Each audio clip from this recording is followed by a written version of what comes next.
Shoutout sa mga kabataan dyan. Huwag puro ganda. Galaw-galaw din. Isang maganda at masipag na bata nga ang ating natagpuan sa may Divisoria na sa murang edad na 11 years old ay tumutulong na sa kanyang magulang. O baka sabihin ng mga basher mo sobrang bata niyan para magtrabaho? Hindi dahil ang gusto niya ay matutong dumiskarte kung paano kumita ng pera sa malinis na paraan. Kaya nga dapat yung mga ganitong kabataan na hinahangaan at pinapalakpakan o paano samahan mo na akong food trip dito. Hello, magandang gabi ate. Ano pangalan mo? Kalay po. Ilang taong ka na? 11 po. Ano tinitinda mo dito? May cheesy sweet corn po kami. Tapos may fries din po kami. Fries tsaka sweet corn. Magkano naman nag-range yung cheesy corn nyo dito? May 10 po saka may 20 saka may 30 po.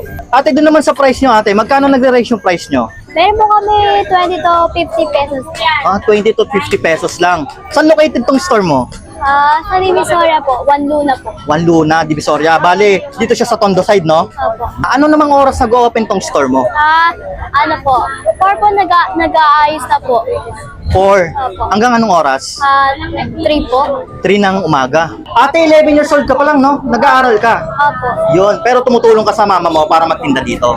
Bali sa inyo to, no? Opo. Order ako na isang sweet corn ha, titikman ko. Thank you. Yun, yan na yun mga kaipips, oh. Kung in-order natin na 20 pesos. Bali, may mga sauce yan. Opo. Ano yung mga sauce niya dito? Meron po kami powder po saka may Powder, tsaka yung margarine. Sige, talagay ako. Yan.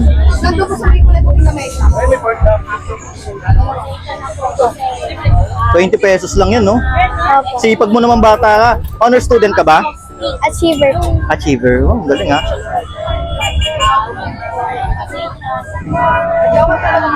Tapos lalagyan mo rin siya ng sabaw, no?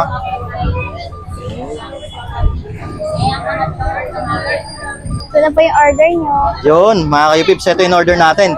20 pesos lang to, galing sa masipag at mabait na bata. Ayan, o, tikman na natin to. Dito nga tayo ngayon sa may Juan Luna, Recto. Dito lang yan mga kayupips sa may Tondo side, bali sa Divisoria. Meron nga sila ditong tinda na sweet corn na nag-range lang ng 10 to 30 pesos. At meron din sila ditong fries na nag-range lang ng 20 to 50 pesos. Kaya mga kayupips, medyo mainit pa yung sweet corn dito. Napasok nga ako dito kanina. Tikman na natin, o. Yan, o. Ito yung natural na yung kinakain natin na cheese corn. No? Siyempre, kahiligan to ng mga bata dahil meron tong sweet taste mga kayupips dahil sa sweet corn. Ayan, no? Tapos meron din siyang melted na margarine at yung kanilang cheese. Yan, yan, no? Oh. Bali mga kayupips, lagi naman to natin nakakain. No? Pero ang pinagkaiba dahil na-e-elibo ko sa mga ganitong bata mga kayupips. Isipin nyo, 11 years old, pero gumagawa na ng diskarte at tumutulong sa nanay niya para magkaroon sila ng kita. At itong mga bata, yung dapat yung tinutularan. So mga kayupips, solid talaga yung kanilang dito, sweet corn. Sarap. Tama-tama yung alat niya. Tapos, natural talaga yung sweet ng sweet corn. Talagang, ayan o, natutunaw-tunaw na yung margarine. Tapos, nag-mix na siya at nag-add na rin siya sa flavor. Solid. 70 grams yan. Napapahanga talaga ako sa mga ganitong bata.